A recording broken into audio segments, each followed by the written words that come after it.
যায় ঠিক কৰা যায় ইয়াৰ যদি মনে কৰে থৈ যাওঁ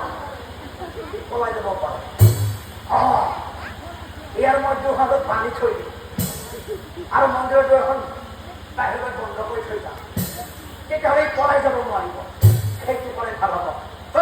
হাতটো হাতে হাতে হাতে তোক খোৱা বস্তু লাগে না খোৱা বস্তু লাগে আজি মই ভালকৈ কৈ আছো এই দুয়ো হাতত বান্ধি শিকো